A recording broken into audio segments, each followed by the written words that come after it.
Hola, buenos días. Buenos días a todos. Bienvenidos y bienvenidas a este tercer día de trabajos del Congreso Iberoamericano de Educación Divergente. Les agradecemos mucho que nos estén acompañando el día de hoy en esta mesa número 5. La mecánica de la mesa la vamos a modificar un poco como la hemos venido haciendo por cuestiones de las preguntas. Hemos tenido mucha participación, afortunadamente. Entonces ahora vamos a trabajar primero la presentación de cada uno de los ponentes, y ya que hagan su exposición, vamos a tener 10 minutos para que tengan la posibilidad de hacer algunas preguntas a los ponentes. En este momento empezaríamos a darle el paso al maestro William para que haga su exposición. Maestro, lo dejamos en la sala. Es suyo el espacio y tiene el tiempo para hacer su exposición. Muy buenos días. Un saludo muy especial para todos los asistentes a este importante Congreso Internacional desde Colombia. Para mí es un honor estar representando a mi país y como educador, entonces vamos a llevar adelante esta sustentación de esta ponencia, la cual se titula El aprendizaje significativo contribuye al desarrollo de habilidades comunicativas en niños especiales. Es una pregunta demasiado amplia, pero intentaremos responder en estos 30 minutos que tenemos para todos ustedes. Para lo cual entonces voy a compartir pantalla con todos ustedes.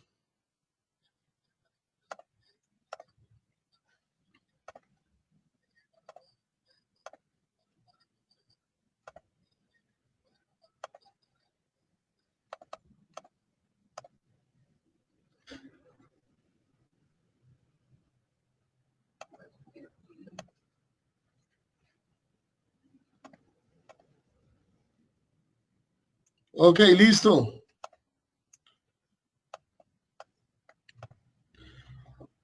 Bueno, arrancamos diciendo lo siguiente. La Constitución Política de Colombia, que es la carta magna más representativa que tiene Colombia, expedida en el año de 1991, contempla varios artículos que van dilucidando lo que va a ser la educación colombiana para las postrimerías y nuevas generaciones. Artículos que en un comienzo no tenían correspondencia a la realidad que se estaba viendo en el aula de clase, por cuanto no existía un decreto como es el 1421 del 29 de agosto, donde se diera cumplimiento a la inclusión de estudiantes con necesidades educativas o especiales o en condición de discapacidad. ¿Esto qué quiere decir? Que antes, como no había una directriz que señalara el cumplimiento y la aceptación de la integración de estos estudiantes al aula de clase, entonces muchas veces no eran recibidos o no se les aprobaba el cupo en las instituciones educativas, aun cuando habían artículos que debían, por ejemplo, el 13 habla de la protección de los derechos de los niños en todos sus aspectos. El artículo 44, que consagra los derechos fundamentales de los menores, infantes. El artículo 67, que habla de la educación como un derecho, pero aún así no se tenían en cuenta. Tuvo que salir entonces ese decreto 1421 para dar cumplimiento a esa inclusión en el aula de clase de esos estudiantes con necesidades educativas especiales.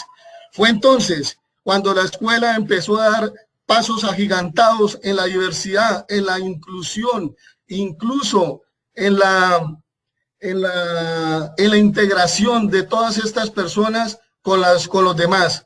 Este reconocimiento del otro, esta aceptación del otro pese a sus limitaciones, esta alteridad correspondía con todos los estamentos institucionales, es lo que hace posible entonces un cambio en la educación colombiana. en las escuelas, donde la escuela debe entrar a flexibilizar sus diferentes prácticas pedagógicas. Por eso se da lugar entonces a esa incursión, a ese nuevo manejo de prácticas pedagógicas donde se debe llevar la mirada hacia otros modelos pedagógicos, incluso a rescatar lo mejor de cada modelo pedagógico para poder avanzar en esa transformación. Fue entonces cuando el sistema educativo tuvo que adaptarse al estudiante y no el estudiante al sistema.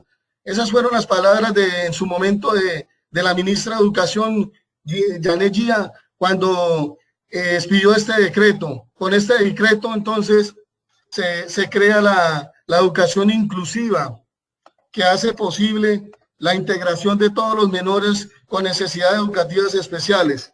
Sin embargo, nos encontramos que aun cuando la educación es un derecho consagrado en la Constitución Política de Colombia, el artículo 67, pese a aunque dice que la educación debe ser gratuita, aún no es gratuita en todos los niveles, por cuanto a nivel superior los estudiantes tienen que pagar unas matrículas, pero por el hecho de vivir en esta pandemia han tenido que crear nuevas ofertas con nuevas promociones y con nuevos descuentos que permitan atraer al estudiantado y que el estudiantado se quede incluso continuando sus estudios.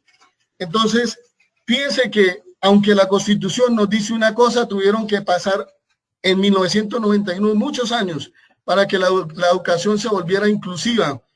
Entonces nos encontramos con una serie de normas, artículo 8 de la ley 1098 del 2006, ley 1618 del 2013, artículo 67 de la Constitución Política de Colombia, artículo 44 de la Constitución Política de Colombia, artículo 46 de la ley 115 de 1994 o Ley General de Educación de Colombia, decreto 1421 del 29 de agosto del 2017, artículo 13 de la Constitución Política de Colombia, artículo 2 de la ley 1618 del 2013. Incluso el Estatuto de Profesionalización Docente, el 1278, habla ya de esa integración de esos estudiantes para que haya un adaptamiento en todas las diferentes prácticas. Entonces, a partir de esas directrices, es como nos hemos propuesto llevar la mirada hacia otros elementos de diferentes modelos pedagógicos para rescatar entonces el aprendizaje significativo, entendido por Ausubel, por Novak y otros autores. Un aprendizaje significativo es significativo cuando no es arbitrario y puede relacionarse con los presaberes, con los conceptos que ya tienen los estudiantes. Si logramos esta aplicación de este método de aprendizaje y de enseñanza, tendremos entonces la posibilidad de resarcir un poco el daño que se ha ocasionado incluso a la educación durante muchos años, porque el maestro y las instituciones y el gobierno se preocupó demasiado, fue por la enseñanza, dejando a un lado el aprendizaje. Y es este preciso método, el aprendizaje significativo, el que hace llevar la mirada a dos razones importantes para aplicar este aprendizaje significativo, como son: es un método que permite el adaptamiento según a las necesidades al contexto. Una primera razón para pensar que esto es posible en la transformación de esa escuela que ya arrancó con la educación inclusiva.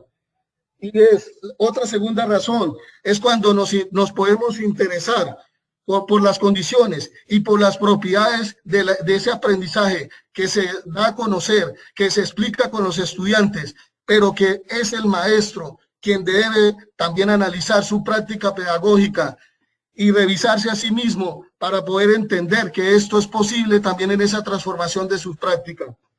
En definitiva, la educación especial, autores como Asunción Yedo Carreras, pretende que el alumnado supere esas deficiencias y que se evite a toda costa esa discriminación.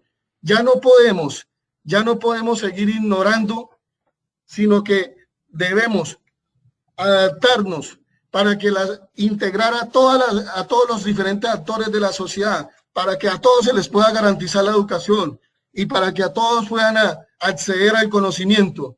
Pese a esta pandemia, algunos quedan limitados, como lo señalaba el maestro Campo, el que me antecedió como ponente.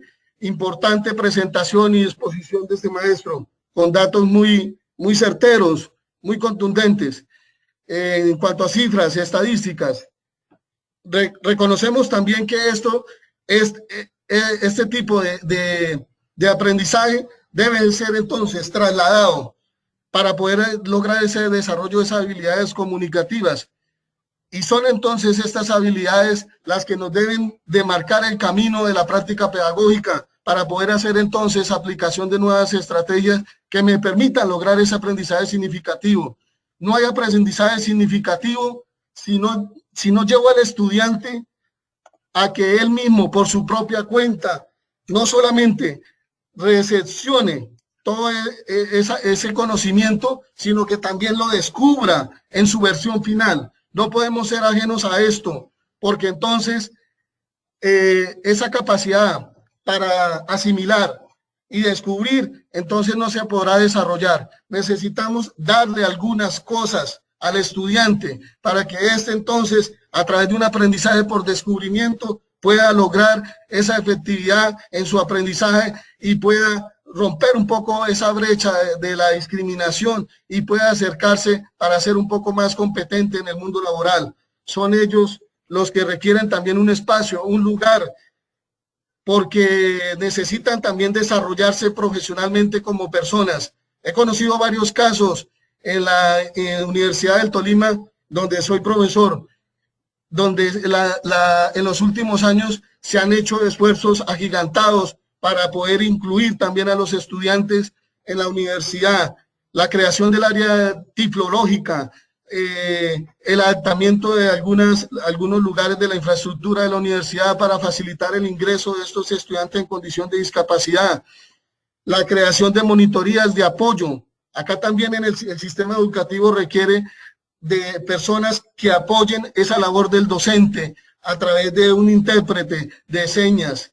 Recuerdo la investigación que dirigí como en la maestría en educación de las dos profesoras que hacían maestría en educación con énfasis en investigación en la Universidad del Tolima, que se las sugiero para que por favor puedan tener otros referentes también, y son los que corresponden.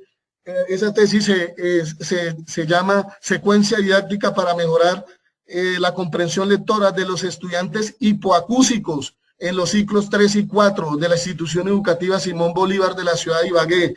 Tesis que fue meritoria, 4.9 de 5, pero para mí significó todo un reto también, porque me llevó también a vivir más esa humanidad, a entregarme por el otro, para que estos estudiantes, a través de estas profesoras que hacían su maestría, pudieran también lograr esos conocimientos que se requieren en los diferentes ciclos. Entonces, ¿qué se requiere para esa implementación en el modelo educativo colombiano? Algunas condiciones como son que el contenido del aprendizaje debe ser potencialmente significativo, es decir, debe permitir ser aprendido de manera relevante, que aprendan de manera significativa, que lo que aprendan hoy les pueda servir para mañana, que lo que aprendan hoy les pueda garantizar la aplicación en sus diferentes prácticas sociales y laborales.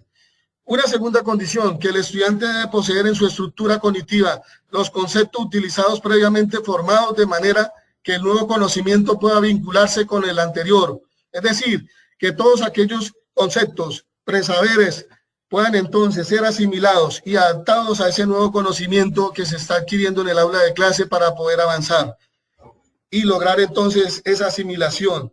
Una tercera condición, que el alumno debe manifestar una actitud positiva, por más que haya una dificultad, sea en el hogar o sea en la institución, debemos entonces no permitir que esto nos afecte, porque de esto se trata, el control de las emociones para lo que corresponde a la competencia tímica, saber controlarme frente a esas dificultades o esas emociones que se generan por esas dificultades difíciles por las que a veces atraviesan las personas. Pero ante todo, asumir de manera positiva ese nuevo aprendizaje para lograr la significación. Es decir, que hay una disposición para relacionar el material de aprendizaje con la estructura cognitiva particular que posee.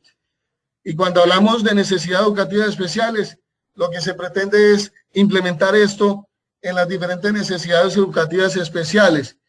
Sin embargo, habría que hacer un esfuerzo mayor frente a aquellos estudiantes que tienen déficit cognitivo, porque tocaría aplicar otro tipo de estrategias. Hago esa excepción. Por lo tanto, un aprendizaje significativo cuando puede relacionarse de modo no arbitrario y sustancial. Ya lo decía Ausbel, Nová y GNC. Por consiguiente, en el marco de una educación inclusiva, las instituciones no solo deben cumplir su función social, no solamente las instituciones, sino también los docentes tienen esa función social para con la sociedad, que el Estatuto de Profesionalización Docente prescribe en el artículo 46 que señala: las instituciones educativas que en la actualidad ofrecen educación para personas con limitaciones las seguirán presentando, adecuándose y atendiendo los requerimientos y la integración social y académica y desarrollando los programas. ¿Eso a dónde me lleva entonces? En el caso de la tesis que relacionaba, donde fui director de esa tesis, debe comenzar con la incursión del diseño de currículos flexibles, porque son los currículos flexibles los que me van a permitir transformar las instituciones al interior de sus lugares de trabajo. Esos currículos flexibles hacen posible también tener nuevos elementos pedagógicos, epistemológicos, que hagan posible un sistema didáctico o por lo menos una didáctica hablando de los componentes de la pedagogía. Entonces, decía que entonces se requiere un apoyo especializado. ¿Por qué no pensar en un currículo que le brinde la posibilidad al estudiantado de recibir clases de lenguaje de señas? ¿Por qué no pensar en un currículo flexible que le brinde la oportunidad al estudiante de recibir un curso de primeros auxilios? ¿Por qué no pensar en la necesidad de crear un currículo flexible que también se mire en otros deportes como ping-pong de mesa, como tenis, como básquetbol, como taekwondo, como karate y otros deportes que se pueden llevar a la práctica en las instituciones educativas? Estas son algunas de las asignaturas que se podrían crear para seguir transformando el aula de clase y seguir transformando las instituciones educativas en todos los niveles. Acá entonces se requiere con las personas de un apoyo especializado. Los docentes, en su gran mayoría, nos hemos estado preocupando por actualizarnos, por capacitarnos, haciendo diplomados en necesidades educativas especiales, haciendo estudios con estudiantes de hipoacúsicos en diferentes lugares donde hemos ido a formarnos. Pero hay otros docentes que aún requieren de ese apoyo especializado en el aula de clase para poder entonces entender, para poder comprender cómo trabajar en el aula de clase y cuáles van a ser entonces esas estrategias por las cuales debemos garantizar que se dé el aprendizaje, porque la deuda histórica que tenemos con la educación colombiana es que se ha centrado demasiado en la enseñanza y no le hemos dado la importancia que se merece o el papel que se merece el aprendizaje para poder garantizar entonces ese aprendizaje y que todos aprendan, no que unos aprendan y otros no aprendan. ¿Qué nos dice entonces el Ministerio de Educación Nacional frente a esto? Nos entrega unas orientaciones pedagógicas de tal manera que se puedan adaptar y que se puedan entonces convertir como herramienta para todos aquellos profesionales de la educación, que hagan posible la innovación de nuevas prácticas pedagógicas, que hagan posible también de nuevos diseños, que hagan posible la incursión de nuevas estrategias, que hagan posible también el direccionamiento de nuevas prácticas pedagógicas. Entonces, la oferta, aunque es amplia a nivel de servicios, ya sea a nivel de institución o de aula, se direcciona la acción quienes inician la atención de estudiantes con discapacidad cognitiva, incluso. Entonces, ¿qué se propone? Hacer adaptaciones curriculares, donde se tengan en cuenta las necesidades educativas especiales y desarrollar ciertas capacidades. pero necesitamos que esas capacidades se logren con las dimensiones de las competencias, donde están las habilidades. Por eso es importante las estrategias que utilicemos en el aula de clase. Según Asunción Lledó Carreras, decía que la educación especial, centrada totalmente en el déficit del alumno y en la necesidad de expertos y especialistas. Un poco también para apoyar ese trabajo que realizan los docentes en el aula de clase. Ojo que la aplicación de este decreto debe darse en 5 años. Desde que salió el decreto en Colombia de educación inclusiva en el año 2017, ya hemos visto avances importantes, o por lo menos en mi departamento y en la capital y en la ciudad donde nací. Se han visto pasos agigantados para hacer ajustes razonables, o los famosos PR personalizados de cada estudiante que tiene estas necesidades educativas especiales, apoyados por especialistas, quienes diagnostican, quienes terapeutan y que se complementan con las instituciones educativas, como fundaciones que tienen que ver y que han trabajado. Incluso cuando yo fui secretario de Educación de Purificación, nos apoyaron muchísimo, como el programa UNAFA, como la Fundación IMIS y Familias con Bienestar, otro programa de la Fundación Pitufos, 3 programas que apoyaban muchísimo los diferentes procesos de enseñanza-aprendizaje en el aula, para el aula de clase. También de alguna manera el aprendizaje significativo contribuiría al déficit del alumno, dado que el origen de la teoría del aprendizaje significativo está en el interés. Decíamos que tenemos que centrarnos precisamente en ese interés para poder entonces conocer y explicar las condiciones del aprendizaje. ¿Cómo se da ese aprendizaje? ¿Será que sí se estará dando? Debemos entonces todos preguntarnos en el aula de clases si todos están aprendiendo. La educación especial debe superar sus deficiencias. Adquiere una serie de conocimientos y hábitos que le puedan dotar de una mayor autonomía, es decir, para que el estudiante sea libre, que aprenda a través de la lectura también a manifestar sus hábitos, sus deseos, sus opiniones, que no tenga miedo a nada, pese a la dificultad por la que esté atravesando, y que desarrolle habilidades que le permitan también ser competente frente a otros estudiantes que no cuentan con alguna limitación. Todos estos elementos son importantes para el desarrollo de la aplicación del método de aprendizaje significativo en el aula de clase, para lograr entonces el desarrollo de habilidades comunicativas. He traído, por ejemplo, algunas cosas, algunas herramientas.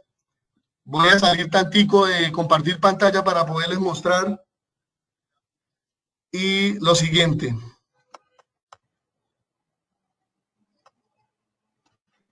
Ok, esto es un juego de palabras para trabajar con estudiantes. Este juego de palabras inician con la conformación de palabras sílabas. Me va a permitir entonces que estos niños puedan aprender de manera significativa, que puedan entender cómo nace la lengua y que puedan entender cómo empieza el código escrito, pero también me va a garantizar, pese a lo que está ocurriendo con esta pandemia, que poder llevar este mismo material diseñado a EducaPlay, un programa que funciona online con internet, pero también podríamos mirar que a través de eLearning, como la plataforma Moodle, donde se diseñó un recurso que se llama el universo del cuento, cuyos trabajos en un rato compartiré por el chat, también serán posibles enseñar de manera online en Moodle, pero también de manera asincrónica, es decir, no requerimos internet para poder enseñar entonces todo lo que corresponde al género narrativo, en este caso el cuento, donde hay una serie de estrategias que se podrían aplicar. Les voy a compartir rápidamente. En pantalla, para que también aprecien este trabajo.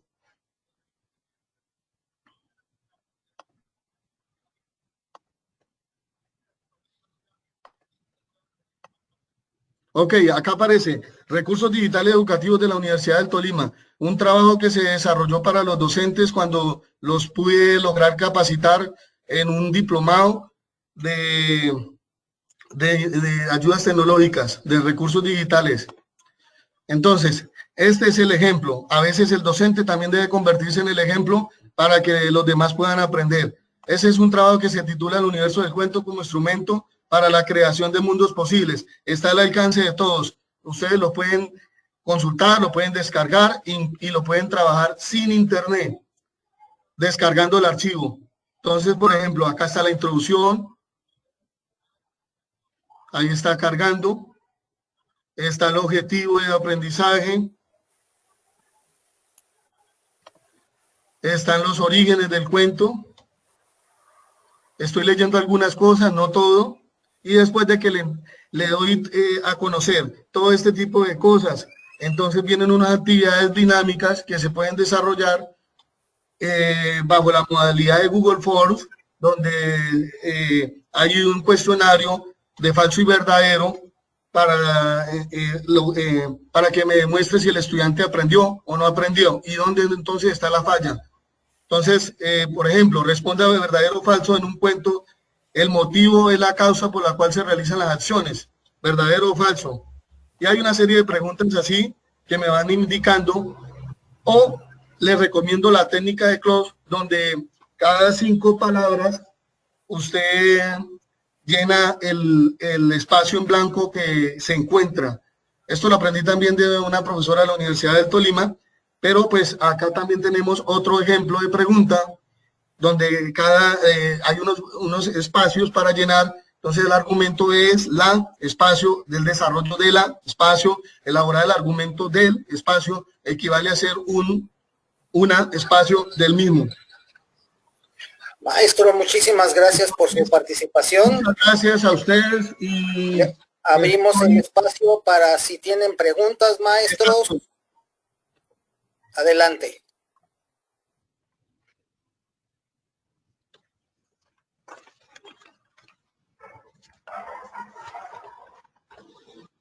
Ok.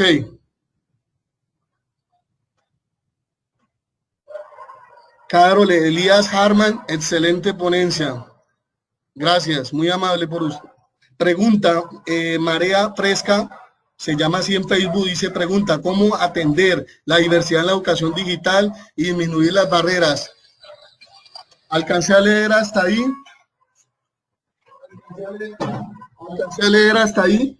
Y frente a estas brechas, ya como lo mencionaba, di 2 ejemplos en pantalla. Uno sobre un juego de palabras que se puede trabajar con EducaPlay, pero pues también tengo otro que es en forma de lotería.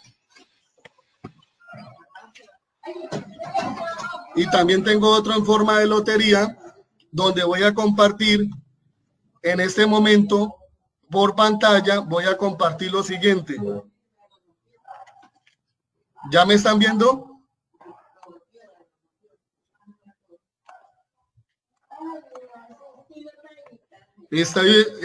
¿Ya me están mirando?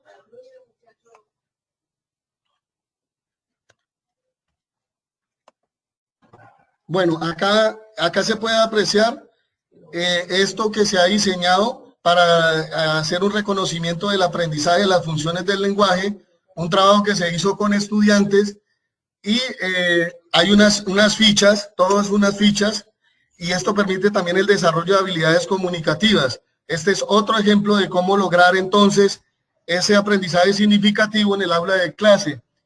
Y frente a esta brecha, aunque exista esta brecha digital, debemos entonces seguir reconociendo que es posible de manera online y de manera sincrónica, es decir, materiales que puedan funcionar desde las tabletas sin internet, como por ejemplo el recurso que acabo de presentar, que era una OVA, un objeto virtual de aprendizaje para enseñar el género narrativo, en este caso el cuento.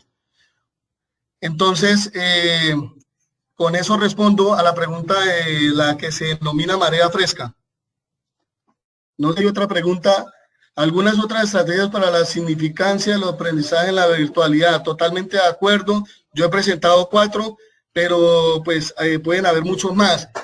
En la tesis que dirigí en la Universidad del Tolima, la secuencia didáctica fue implementada, no se quedó en el diseño o en la planeación de una secuencia didáctica para ser abordada por talleres de los diferentes niveles de lectura, sino que se implementó para los estudiantes hipoacúsicos en una plataforma que fue Moodle. En esa plataforma están están las preguntas para abordar por niveles en los diferentes ciclos. Con esto también cierro entonces el comentario que hacía, el aporte que hacía la otra persona. Adriana Arriaga menciona cómo hacer cuando no estás capacitado para atender los niños con discapacidad motriz. Bueno, ya lo decía yo mencionaba 3 fundaciones que fueron vitales para el apoyo en el aula de clase. Sin embargo, tuvimos una maestra especializada que ella daba orientaciones pedagógicas a los demás compañeros en el aula de clase y esto facilitaba el aprendizaje y podían llegar entonces a los demás, porque pues a los docentes no todos manejan el lenguaje de señas, por poner un solo ejemplo. Entonces esta profesora se encargó de enseñarles a otros para que pudieran ir entendiendo su lenguaje y poder entonces adaptarse a esas necesidades educativas especiales que se van dando en el aula de clase.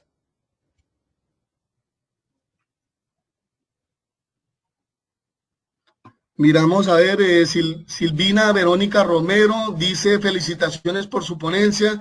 A usted, Silvina, muchas gracias por estar acá y yo tan solo he hecho algunos aportes y lo que le sirvan con mucho gusto. En un rato compartiré los enlaces para que puedan acceder a algunos materiales míos, a la tesis, al repositorio institucional de la Universidad del Tolima, donde está incluso también cómo enseñar el cuento en el aula de clase y para que lo puedan descargar y trabajar sin internet con sus estudiantes. Entonces también está esa otra posibilidad. En un momento les compartiré. De todas maneras les agradezco mucho. Por acá, Lubne García Ro, ¿cómo generar actividades para incluir en todas a un alumno hipoacúsico de preescolar? Bueno, ahí necesitamos que, ya lo decía, si el docente no está capacitado, no está preparado en lenguaje de señas, apoyarnos en un intérprete para poder llegar a él y para poder entonces no solamente reconocer su dificultad, sino también aceptarlo, integrarlo y poder trabajar con él. Puede ser a través del juego, que es una de las estrategias más importantes que se pueden utilizar en el aula de clase. Yo presenté el juego de las palabras, que ya lo miraban ustedes, pero pues esto es tan solo una estrategia. Ustedes pueden tener muchísimas más y el aporte de cada uno de ustedes también es importante.